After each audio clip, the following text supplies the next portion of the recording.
Hi everyone, welcome to the Balanced Natural Health podcast, where we share insights from the ancient science and timeless wisdom of Chinese medicine. Information from the old natural ways of healing can support us in leading more beautiful, more vibrant and more vital lives today. In this podcast, I share simple, natural and accessible tips that you can incorporate into your everyday life for more vibrant health and wellness. I'm so glad you're here.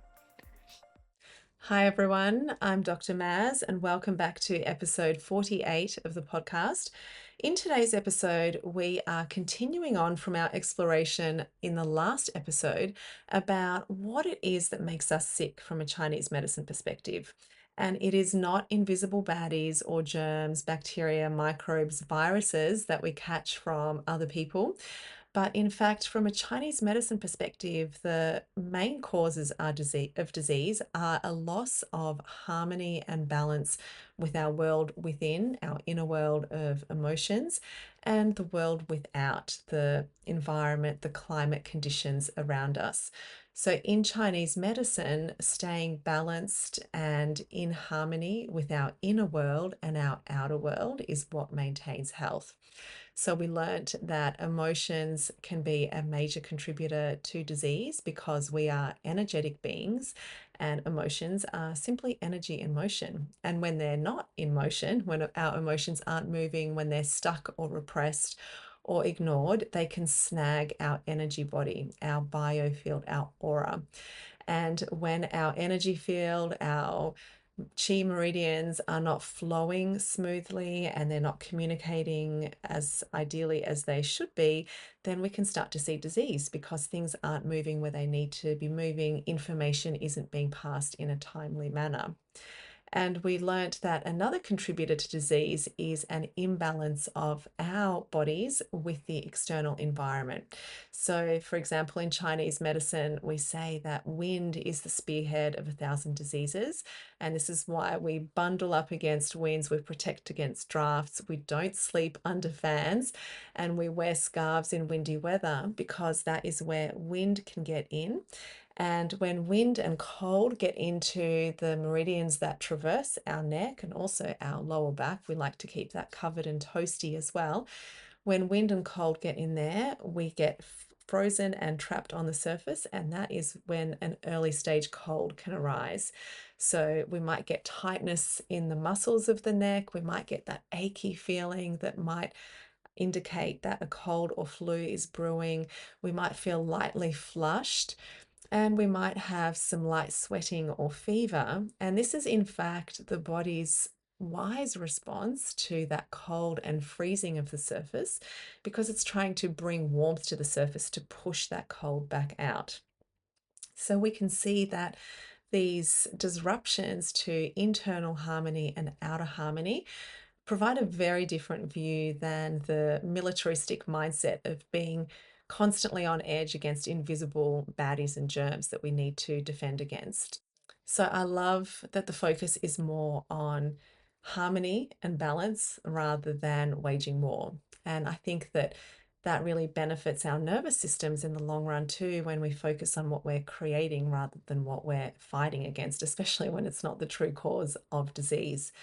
And I think it's also interesting that this microbe idea or germ theory of disease is relatively recent, whereas Chinese medicine has had this view of health for millennia, at least 5,000 years, if not longer, and it has stood the test of time. So there is so much we can learn from it. So in this episode, we're going to look at a Chinese medicine perspective on what happens when we do manifest symptoms.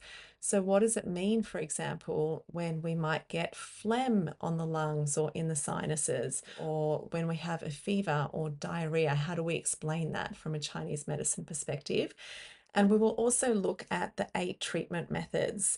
So these are the 8 strategies of herbal medicine, and they describe different ways that we use herbs and tastes and flavors to support the body's processes of restoring balance when it has been disrupted. So, for example, if we have constipation, we might use a certain treatment strategy, or if we have phlegm on the chest, we'll use a different treatment strategy. So we'll learn more about that as well. Recapping on what we learnt in the previous episode, staggeringly and amazingly, we humans actually have more microbial cells than human cells. So we have more bacteria and fungal yeast cells than actual human cells. And together we live in a community which comes together in symbiosis. It supports life. And while it might seem that bacteria or microbes are the baddies, when we look at the fact that they might be present, for example, in phlegm cultures or mucus cultures, when there are symptoms of disease, when there is, say, like a bronchitis or a chest infection, we can see that there's certain bacteria that might be more prevalent. There is actually a different view that paints these little friends in a different light.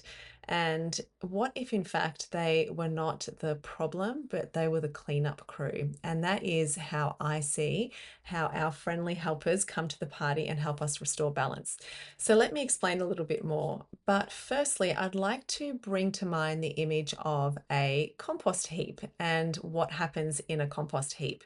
So for those of us who've had a garden or had a compost heap before, we know that we throw food scraps on a compost heap, and then there are worms and microbes that help to break down these discarded bits of food and help to break them down into something that will nourish the earth, which then feeds into the next stage of the cycle of life. So it's a way of digesting the remnants, the leftovers, into a way that is usable by the soil and by the next generation of plants, and which then nourishes us in return. So we can see that life cycle continuing. And this is how I see our microbial helpers. And as I see things, our bacterial friends not only do important tasks like synthesizing vitamins, for example, which they can do for us in the gut, but they can also be on call to process and compost and recycle damaged cells and tissues. So, for example, imagine that we've been somewhere where we've been inhaling air that has something that's challenging to the lining of the lungs. So maybe we've been by a busy road all day and we've been inhaling a lot of diesel and petrol fumes. Or maybe we've been in a building in which there's inadequate airflow and maybe off-gassing from new plastic products or carpet or paint or something. Or maybe we've been exposed to certain non-native frequencies that can upset the particular cell types or particular tissue types. There can be so many reasons for disruption to cells or tissues anywhere in the body.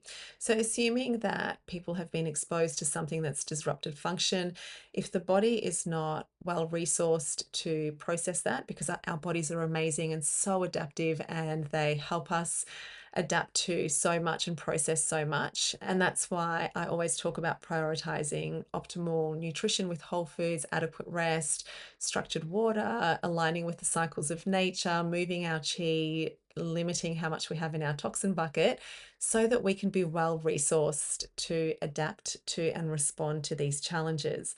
But if for whatever reason, maybe our vitality is a bit low, maybe we've had some stress or snagged emotions that are snagging our chi, or maybe there's been a little bit more toxins in general recently, then we can't respond as robustly to that challenge. And perhaps our lining of the lungs gets a little bit upset and damaged by that exposure to toxins or fumes.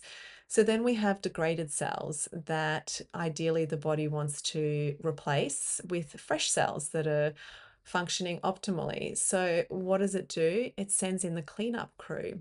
And the same way that we've seen on a compost pile that veggie scraps can get degraded into something that nourishes the life cycle, when the cleanup crew, the microbes, the bacteria arrive on the scene, say in the lining of the lungs, they start to digest that degraded tissue. And in the process of doing so, we might get phlegm and mucus, because that is how that degraded tissue can get either recycled or expelled out of the body. So we can cough it up and get it out, and what can be reused will be reused. And so if we were to do a culture of the mucus or phlegm at this time, we might notice that there are greater numbers of certain bacteria types.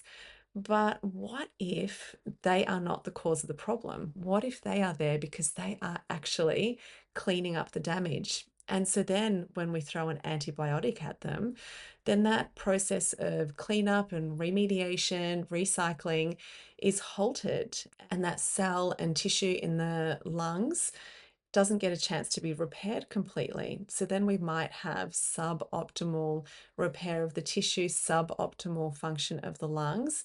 We've killed off our helpers, and some others probably have fallen by the wayside as collateral damage, and we haven't solved the problem. But what if instead we took extra care to nourish the body at this time? So we really doubled down on rest, on nutrition, on food that's easy to digest, so it's warm, it's not adding to further dampness. And this is where nourishing the spleen, which I talk about so often, is so important, because if we're eating in a way that we're digesting completely, we're not adding to further phlegm and dampness within the body, then the body can really focus its efforts on resolving the local inflammation in the damaged tissue and getting back to balance more quickly. And we can speed this process with herbs that can dry the area and help to expel that phlegm. So rather than suppressing the helpers, we're actually in Chinese herbal medicine supporting the body in completing the process of healing that it is attempting to do. And this approach is one of the 8 treatment strategies that we use in herbal medicine. It's the reducing strategy, where we support the body in eliminating what is obstructing. So it might be phlegm on the chest, it might be, say, stagnant blood. In the case of really painful periods with dark blood and blood clots, we would give herbs that support the movement of blood. For the chest phlegm situation, we would give herbs that dry out dampness, that help to break it up and help it to leave the lungs. And we might also use this in a situation that we call food stagnation, which is when we have eaten too much rich food and overloaded a unsupported digestive system, and then the food just sits there and people get stinky farts, maybe stinky burps. There can be reflux, bloating, or like a yellow tongue coating or a thick tongue coating. And in this situation, we give herbs that really stimulate digestion. They stoke that digestive fire so that the body can move through that backlog of stagnated food and bring relief in that way. So you can see that we're not actually suppressing the symptoms. We're not giving, say, someone antacids for indigestion, which would further dampen that fire, which is already overloaded. It would dampen that digestion, which is already dealing with stagnated food. But instead, we move in the same direction that the body's moving with our treatment methods, with our herbs and our support in that way. Another example of a treatment strategy that we use is sweating. So as I touched on earlier, we say that the wind is the spearhead of 1,000 diseases, and it is one of the most common triggers or causes of an early stage cold, where we might get that tight neck, that flushed face, achy muscles, we might get fatigued, might be a light headache, there might be sneezing as well. And the sneezing is just the body trying to expel the wind and cold through the nose, trying to get it out of the body. And the way that the body will try to expel this cold contraction, this freezing at the surface, is through a fever or breaking a sweat. So if you have ever woken up in the night with sweats, and especially if you've been exposed to cold or draft during the day, then very likely that is your body doing its magic to restore balance. Because when we can sweat it out, then order is restored, that cold or wind is pushed out, and then the muscles get to soften, flow is restored, headaches ease, that flushed feeling can go because now it's done what it needs to do. So in the modern view, we might be tempted to throw some Panadol or Tylenol, something to reduce that flushed feeling, that headachy feeling. But what that actually does is it stops that body wisdom response of heating up to push things out. And so then that process isn't completed. And then the imbalance that has come from the surface gets to go deeper into the body because we have worked against the body. We're not helping it support its process of pushing up and out. Whereas in Chinese medicine, we have a sweating method where for these kind of cold presentations, we take herbs that help to promote sweating. We take some really nourishing, easily digestible warm foods, and then we bundle up and rest and allow the body to break a light sweat. So, this is the directive given in our oldest medical text, and it still works to this day. So, we use a formula called tongue or cinnamon twig decoction, and this is cinnamon and ginger, licorice root, peony root, and jujubes or red dates for a bit of gentle sweetness to help to support the energy to have that sweat, to have that fever. So those warm and spicy, pungent flavors of cinnamon and ginger, they push open the pores, they push out that cold and wind. We might break a light fever, we're bundled up, we've had some easily digestible food. And if we take this approach, then we restore to balance and harmony the next day. If we don't rest, if we don't listen to our body's messages, the messages that it's telling us that cold has come in, then what can happen is it goes deeper into the body. And then we might start to get a sore throat, then we might start to get phlegm in the sinuses or in the chest. And this is another way that we can arrive at that phlegmy cough situation. And what's happened here is that the circulation and the chi mechanism, the chi circuitry, has been compromised by wind and cold initially. The body wasn't able to expel it, whether because we're low on chi, we haven't stopped, or maybe we suppressed it with something else, or maybe the body was dealing with other things. And then it's gone another level deeper, and there's been more tangling of the energy networks.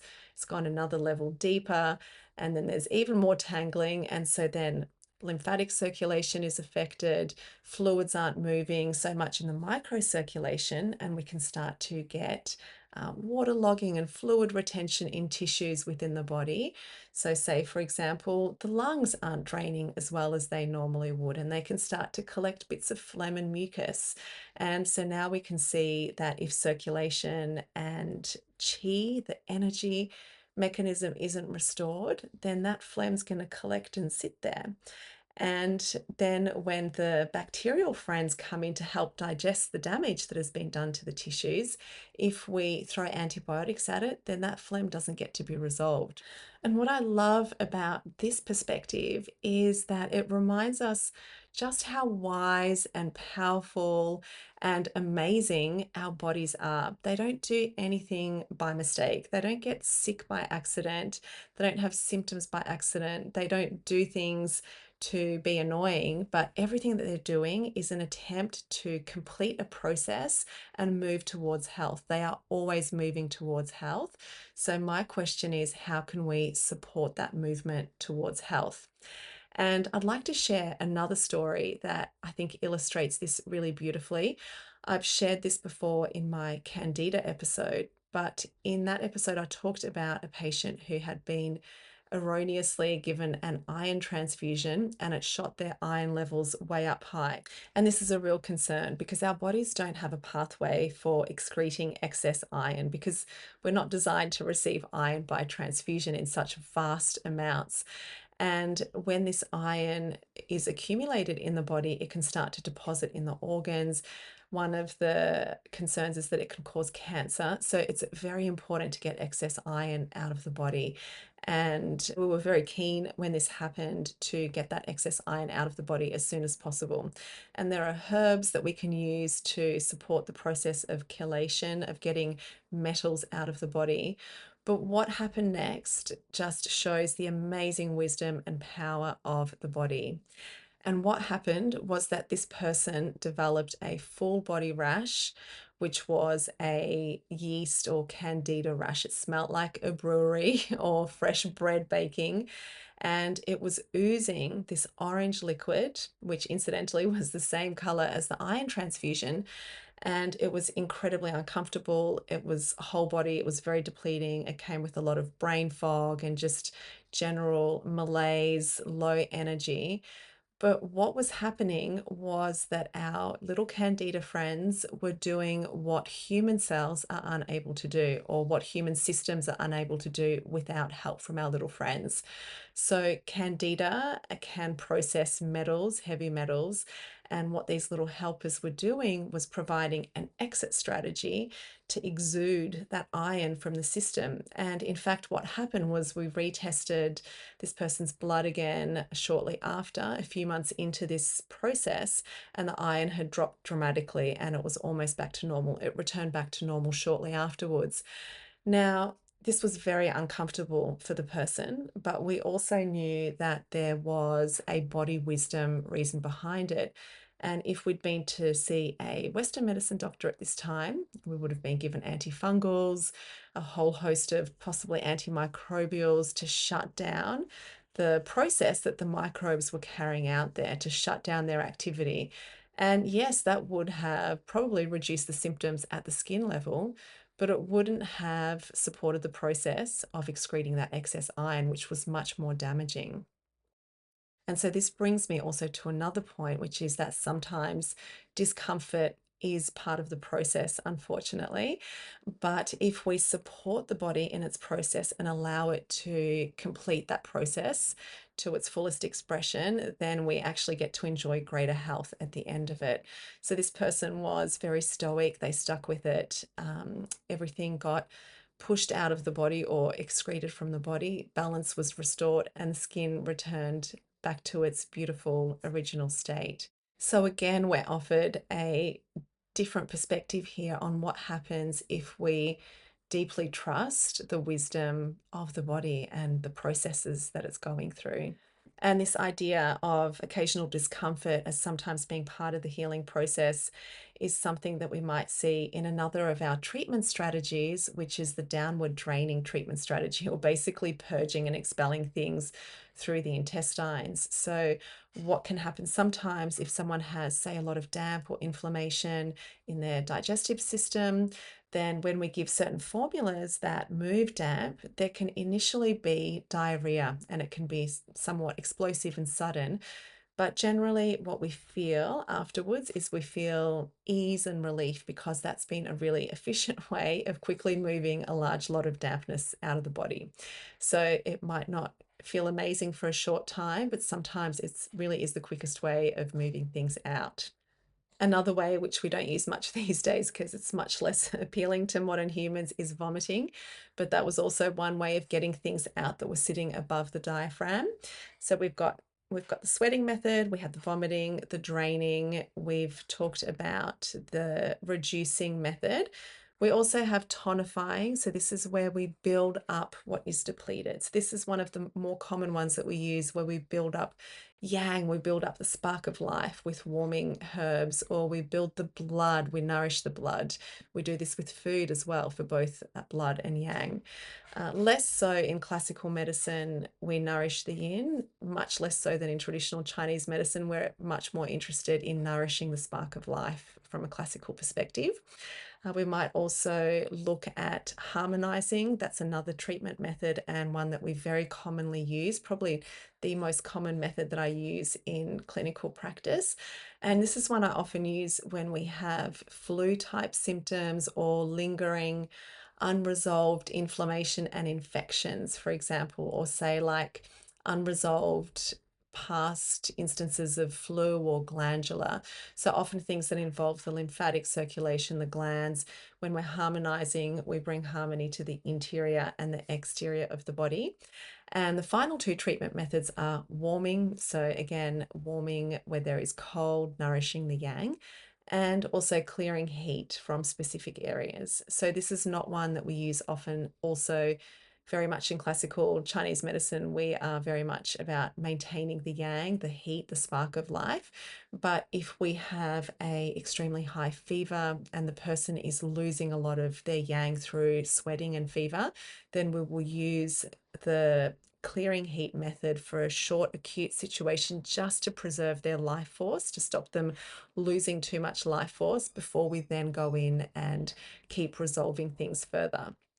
Now, before we finish up, I'd like to offer one more example, and this one is about mold. So this is something we're hearing more and more about these days, where people are having mold sickness, or they're thinking to blame their symptoms of, say, fatigue, brain fog, weight gain, pain on living in a moldy environment. And yes, absolutely, we want to live in a well ventilated environment. We want sunlight, we want circulation. So that's absolutely part of it.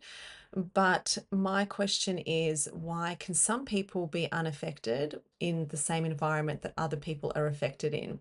And that points to the internal environment of the people involved.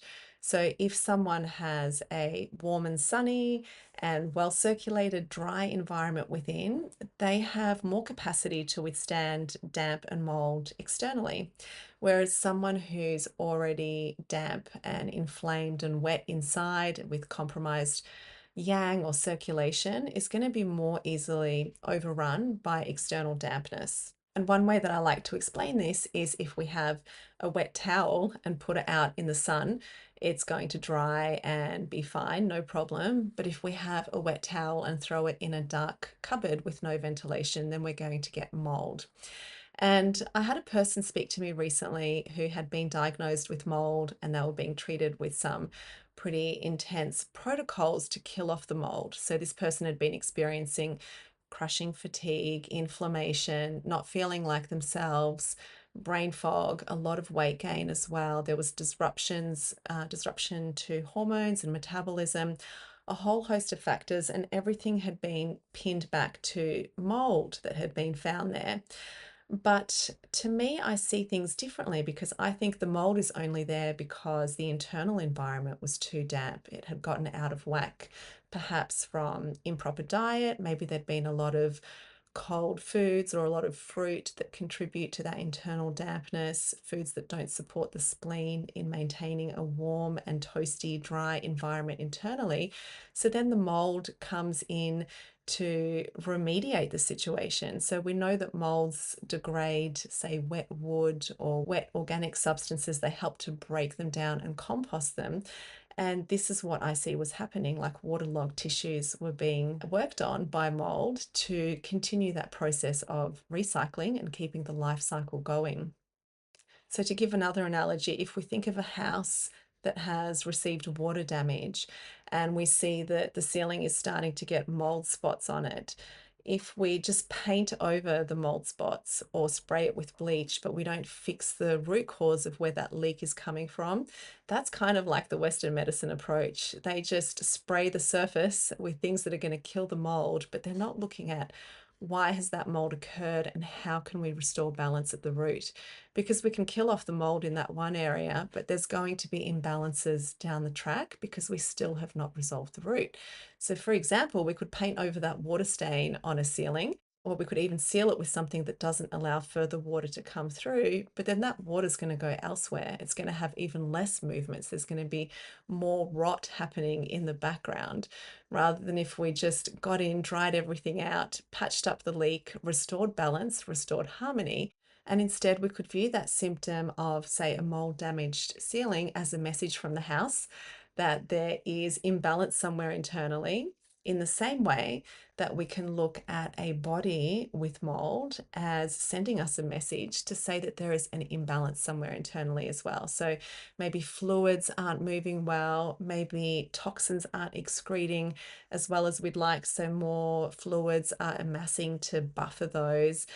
And so then we look at instead, how do we nourish the body to allow it to complete the process that it is moving towards doing already? So we, once again, nourish it with foods that build chi, that build that spark of life. We take food and herbs that create a warm and dry, ventilated environment.